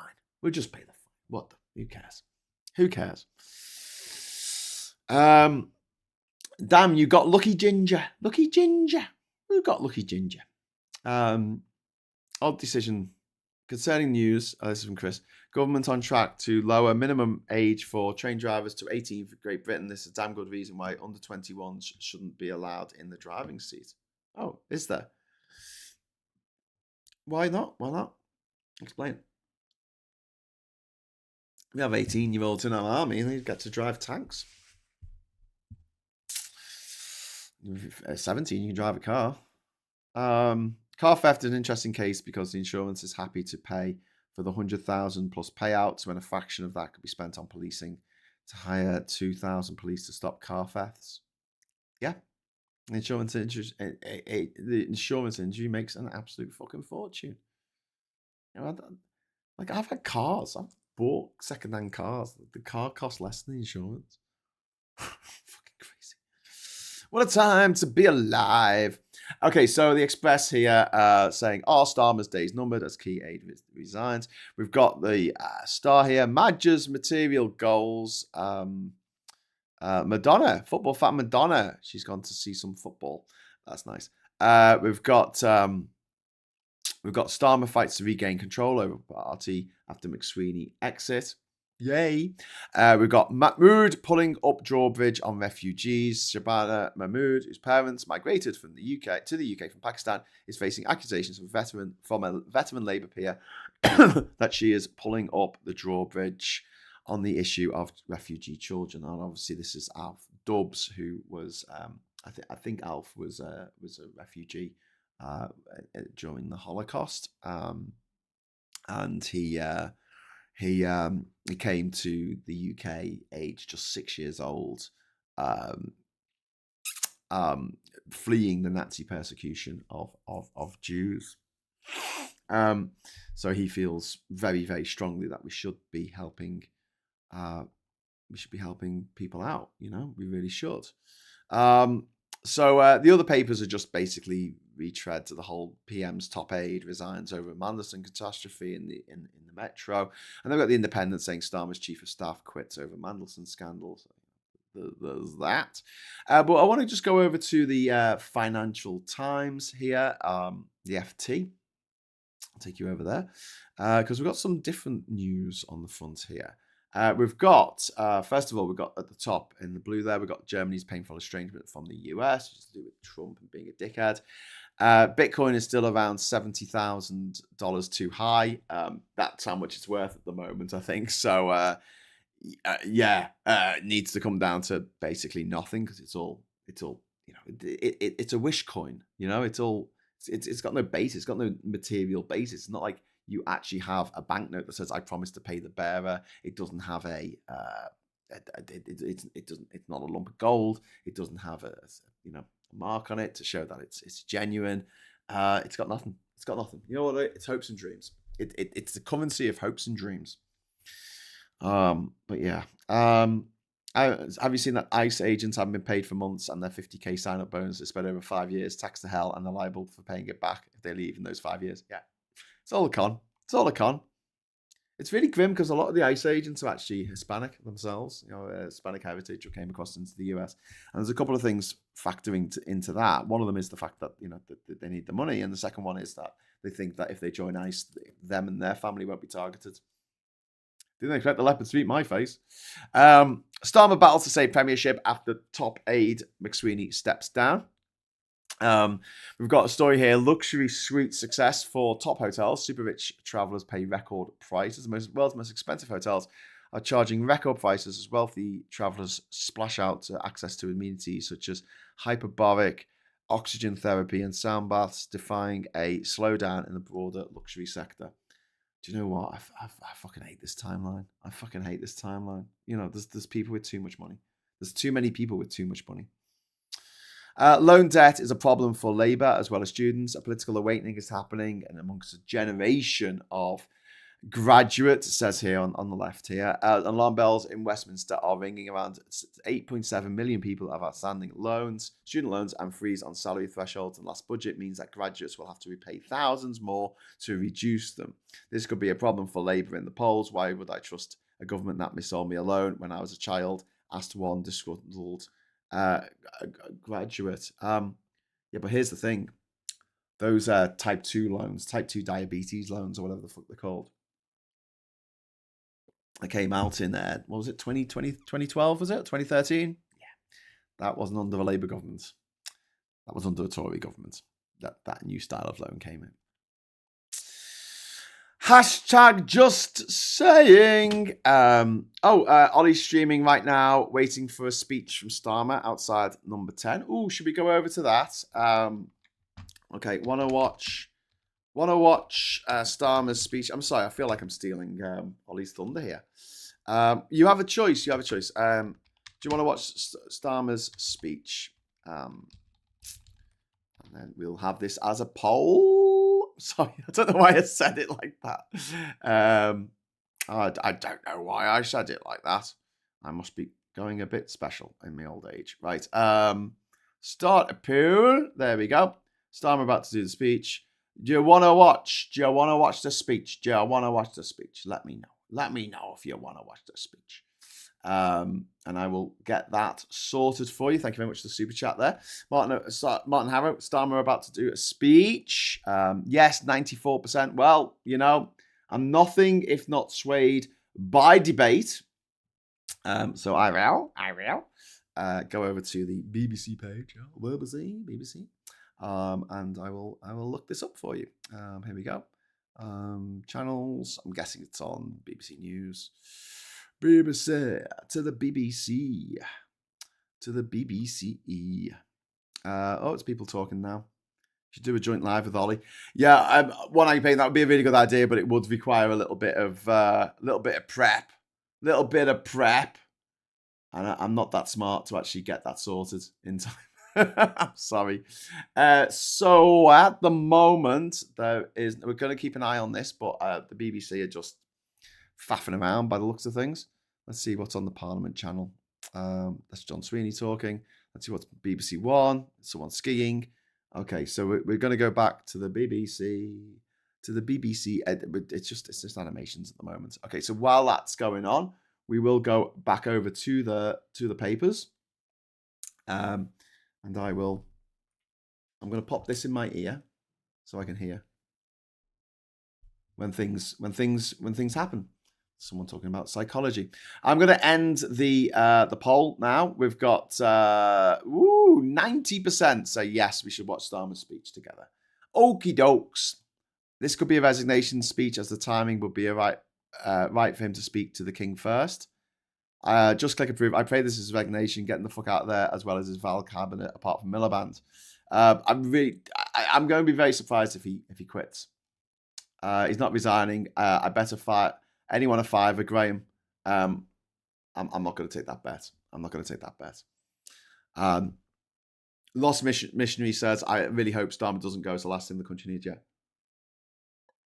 I agree for the reasons I've outlined. The fact that there's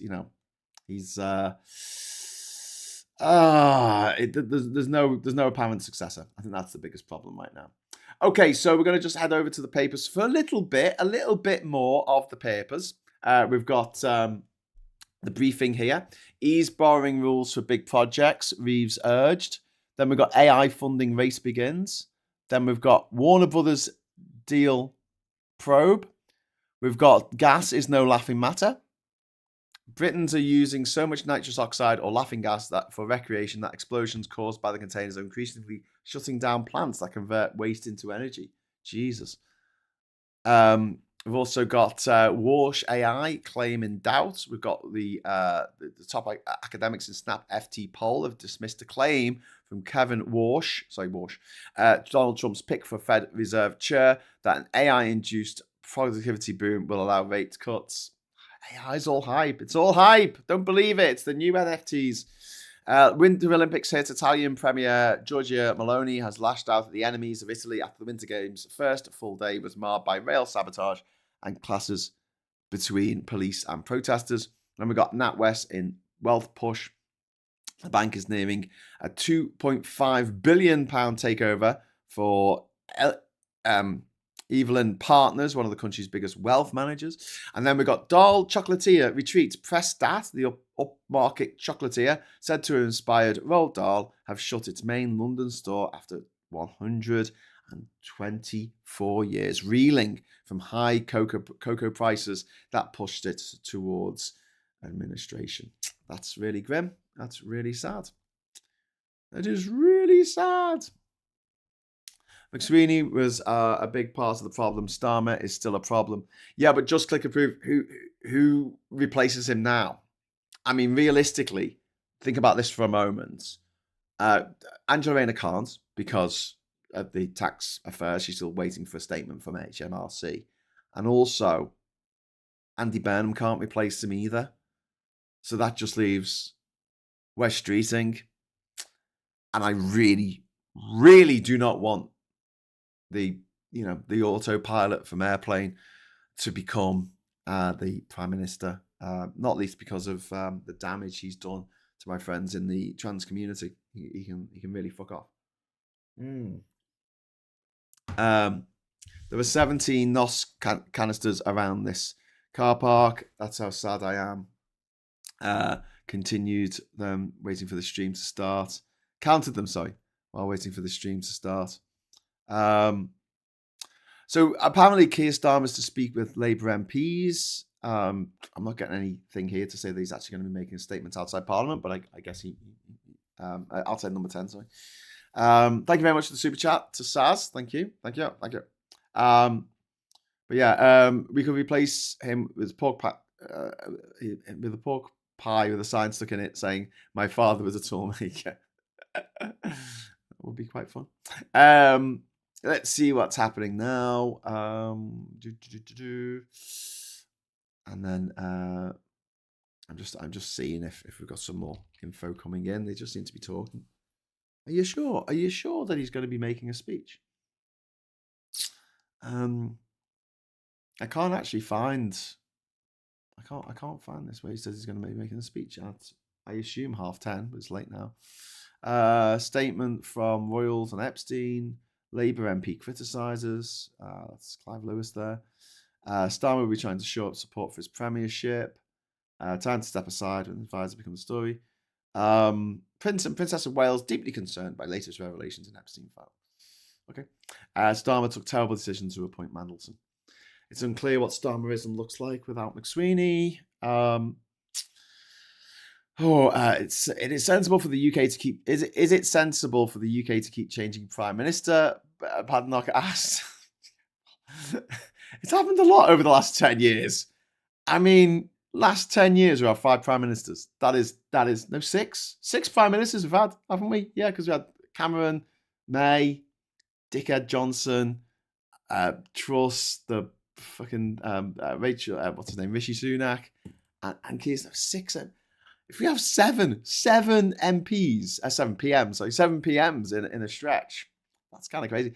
Hey, listen, I don't think he's coming out. I can't find anything online about the fact that he's if Starmer told the press he'll make a speech and then cancel just to troll them and maybe respect him a little bit more, says Gallifreyan Ben. Ollie's saying the speech was already announced. Yes, the speech was announced yesterday. Reports have indicated it's been cancelled within the last 30 minutes. Okay, well, thank you for everybody who voted in. Thank you for everybody who voted in that. I'll keep a BBC iPlayer going, just in case anything dramatic happens. You know what? I should do this actually. I should have it running in the corner while I'm doing a show, just in case it's like a breaking news.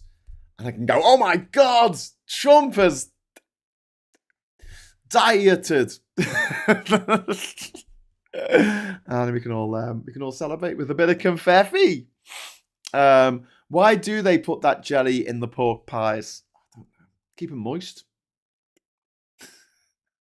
Hey, listen, I've got no objection to pork pies, but it's got to be hot. I can't eat a cold pork pie. A bit funny about that. Any kind of food that should be hot, that isn't, kind of, just doesn't do it for me. Can they decide if he's doing a speech? Starmer normally doesn't do U-turns. This is deeply unusual and out of character. And Gallifreyan Man says that is a disgrace. Pork market, pork pies. Anyway, so yeah, lots of fun for all the family. There was another thing that I just wanted to bring up while I am here. Lucy Powell has put out a statement, kind of weirdly, I think. This is kind of like a weird statement that she's put out. The deputy leader of the Labour Party, she's written to Zach Polanski about the Gorton and Denton by-election. I mentioned this earlier. And a number of misleading claims you and your party have made, which have led to, oh God, hang on. Oh, come on, I can't see it. What's it got? Oh, it's disappeared off me. I feel like Technan now, Jesus. Let's get this party started. There we go. Sorry, my computer's just decided to just shit itself, as it sometimes does, as is its wont. What is even happening right now? Sorry about this, peeps. I just need to get this over here, and then 1 second. I've just got to do it the way this came over to me. Oh, what my computer's thinking. I'll get back to that in a moment. I'll read some of your comments while I'm waiting for my computer to stop shitting itself. 100% not streeting. Anyway, he's going to be too busy at the landing site for NASA's next moonshot.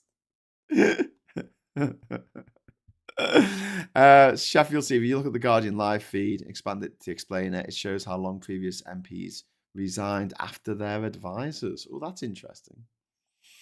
Has anyone created the Starmer lettuce yet? Says Unquiet Badger. Well, I think Phil did something about that last week, didn't he?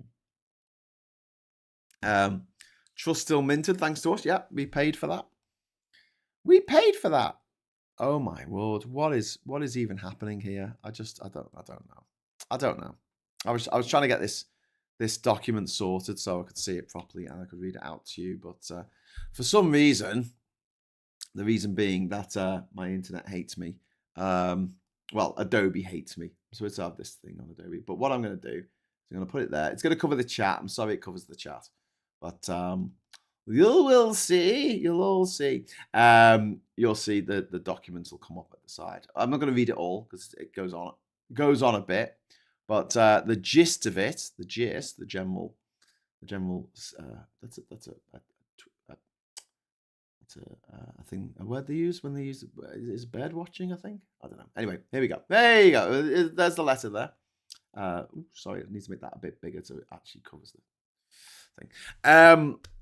So this is a letter from Lucy Powell, Deputy Leader of the Labour Party, asking Zach Polanski of the Greens to basically stand down, I think. The most recent projection from Election Maps UK for Gorton and Denton suggests the Greens will see the second largest increase in their vote share compared with the 2024 election behind Reform UK, but also suggests Labour will hold the seat.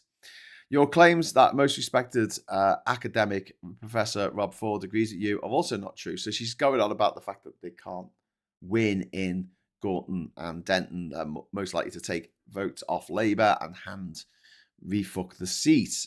Voters won't forgive you, and your disingenuous campaigning will come back and haunt you. Only voting Labour's Angela Key Stogia can prevent a Reform win. You and I both know that. And it's like, okay, Lucy, right? Honestly, that's a mad letter. That's a mad letter. You know, if people want to blame anyone for refuck getting in Gorton and Denton, you can hope they will blame the Greens for taking some votes off Labour, which no doubt they will. But how about we talk about two things, Lucy? First of all, the reason there was a by-election in the first place was because Andrew Gwynn MP decided to get onto a WhatsApp group and write horrible things about his constituents, which were then leaked to the press. That's why there is a by-election. He had to step down. I think he lost the whip, didn't he? I know he lost his job in government, but he had to step down as a result of that scandal. So that was an unforced error. And then the second thing is, if Labour were doing quite well at the moment nationally, they were riding high in the polls. They got everyone enthusiastic and excited about the whole Labour project and about the renewal of this country and, getting everything youthful and excited again. And they didn't do that. They didn't do that. So if Labour lose in this, what up to this point has been a very safe Labour seat, I think the majority of the blame is going to come down to Labour. But this letter that Lucy Powell sent, does it not smack of desperation to you? Like, why would you send that to your political rival? Why would you send that to Zach Polanski and say, you need to vote for Labour? What are you even saying here? What? He's the leader of the Greens. What do you expect him to do? You expect him to go out and go, hey, listen, everyone, I know I'm the leader of the Greens, but I think you should all vote for Labour. Absolutely bizarre. Absolutely bizarre. And I think maybe in some ways it's probably made a bad situation worse for Labour, because now it's going to look a bit... I think it's going to look a bit shit for them. Genuinely, I think it's going to look... There's nothing they can do. It's going to look shit when they lose. It's going to look even shitter when they lose now, thanks to that letter. It's going to like, oh yeah, they lost. And instead of taking responsibility, they tried to blame the Greens. Take some responsibility. Jez Hunt says, crazy idea, Lucy. Maybe Labour should be less crap and then people might vote for them. Radical idea, apparently. Absolutely, Jez. Absolutely. Have you tried being less crap? My man says, I'm not sure. I'm very shocked at how bad Starmer has miscalculated the whole situation. Winter fuel pip cuts of appointing Mandelson, immediate withholding energy price lowering measures. Yeah. I wish there was a party I could even consider voting for without my stomach turning, says Gallifreyan Wren. It's difficult because we have huge issues, obviously, right now, because the rich, the billionaires, the foreign fucking billionaires and the millionaires, the multi-millionaires, they really do set the agenda in a way that is absolutely diabolical, fucking diabolical. And it means that to try and appease the centre ground, you've got parties that should not be going anywhere near transphobia. Going, oh, well, it's all about women's rights. It's not about women's rights. If anything, transphobia is about the subjugation of women. The biggest transphobe on the fucking planet went, do you know what? I'm going to save women and girls. I'm going to protect women and girls. Oh, how are you going to protect women and girls, Joanne? And she said, I'm going to invite a convicted paedophile to come and sit in a darkened room for 3 hours with a bunch of children at the premiere of my fucking play, The Curse of the fucking Cursed Child, or whatever the fuck it was called. Yeah. So that happened. That thing that happened. That she invited a convicted paedophile to a darkened room where she knew there would be children. Because that's how much she was saving women and girls. But unfortunately, because of the way that politics has gone in the last 10 years, when they've spun the wheel of hate, it's landed on trans people. For no reason other than, oh, they're a minority we can pick on.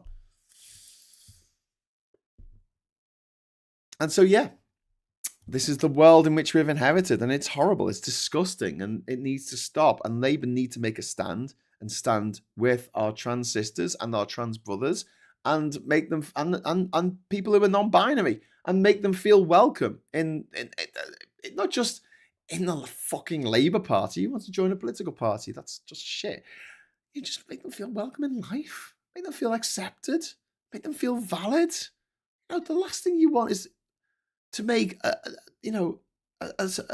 minority in this country, a minority of a minority, feel like they can't go out anymore in public because what toilets are they going to use? So yeah, I get it. I completely get it.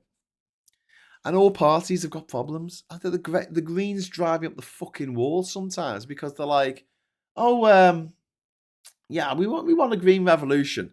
And you're like, okay, well, we need to have power that comes from the sun, if you ever get to see it again, and from the winds. We've got 40% of all the potential wind power in Europe is around the British Isles. Fucking put loads of wind farms out there. It's great. Bang for your buck. It's the cheapest form of energy. But in order to do that, we need to make updates to the national grid. And it's not about scrapping the whole national grid, and but we need to put in new power lines that can take, power surges at different times of the day, and we need to have battery backups and all this kind of stuff. And the Greens in some of their areas are objecting to pylons being put up, pylons that are bringing clean energy to people, which they need to stay alive. Okay, I'm no two ways about this. If you don't have energy coming to your home in the middle of winter, when it gets down to -5, you fucking die. And they're like, no, they're not very pretty. Can we bury them instead? No, fuck off burying them instead. Jesus Christ, it costs a fucking fortune and it's fucking dangerous. It's way more dangerous. Why is it dangerous, Graham? Well, have a look up at the pylon. And I know they're not the most attractive things in the world, but have a look. Pylon, can you see the cables, right? If one of those cables breaks, oh my God, you will know, because you will see from miles around the fucking cable down on the ground, right? If it's underground, you can't see shit. You know where the break is. Good luck with finding it. You've got people fucking digging in the field, and then they hit a fucking, 48,000 volt fucking line in their JC fucking B. What the fuck? What idea is that? You may as well fucking, I don't know, put some fucking landmines down in the ground while you're at it. Put some landmines down, that'll show them. And then, you got other parties that are, doing annoying stuff. Like the Lib Dems are nowhere to be seen at the moment. Why don't you do something? You're great trying to get elected. Trying to win the election, sorry. Ed Davey, he fell off a plank of wood in Windermere. That's great. Fell off a plank of wood again. Nah, he's just gonna do nothing. Not to mention anything. You think about this for a moment. We fucking only got 7 or 8 MPs, right? They're on the TV every fucking day doing something, commenting on something. Nigel Farage has been asked his opinion on what's going on with Starmer. Ed Davey isn't. Is Ed Davey anywhere to be seen? They've got 71 MPs. They've got 10 times the number of MPs. Where are they? Where are they? It's just very frustrating. So yeah, I can see why so many people feel politically homeless at the moment. Politically homeless. There you go. You're so behind, Graham. We can beam energy through the power of love, says Ginger Greek. Yeah, I think you got a point there. Yeah, I think that is possible. That is definitely possible. Not a bit improbable, but still possible. Okay, so Saz has just dropped a £2 super chat in, which makes boom it necessary, absolutely 100% necessary. And this is all Saz's fault. Put the blame on Saz. If Saz hadn't put that £2 super chat in, this wouldn't have happened. But it's gonna happen. It's gonna happen now. We're gonna confetti. 3, 2, 1. Boom! Ah, yes. Woo! Yay! Thank you, Saz. Thank you. Very, very kind of you, Saz. There. Bring it in the confetti for the peeps, the socialites in the chat. And I think that is my cue from the Q Continuum to get the fuck out of here. Now I will be back at 9 o'clock tonight here. Same bat channel, the morning of the Politics Social. Please join us for another episode of Stateside / Trump Watch, where we'll be going off on one about the shit that's going down in America and maybe mentioning the fact that Green Day had the opportunity to do something absolutely awesome yesterday at the Super Bowl and they chose not to do it. Bit disheartening. But there you go. Humanity will be like an ant heap stirred with a stick. See the excitement coming. Let's do it. And let's do it together. So, until I see you again, I just want to say thanks for watching. Thanks so much for the super chats and all the chats. Just thanks for taking part in the show and making it what it is. We couldn't do this without you. If you are not already subscribed, please consider subscribing. Give us a like on the way out. Give us a thumb on the way out. And subscribe if you're not already subscribed. And even if you are subscribed, please hit the bell notification icon, because that means you'll be notified when we go live in case something exciting happens. Like, I don't know, Keir Starmer's about to announce his resignation or something. I will run into the spare room and we will crack on with that. So, until we meet again in pastures new, maybe in a better time, maybe in a better place. I don't know. I just like to say thanks for watching. Hello, good evening, welcome, and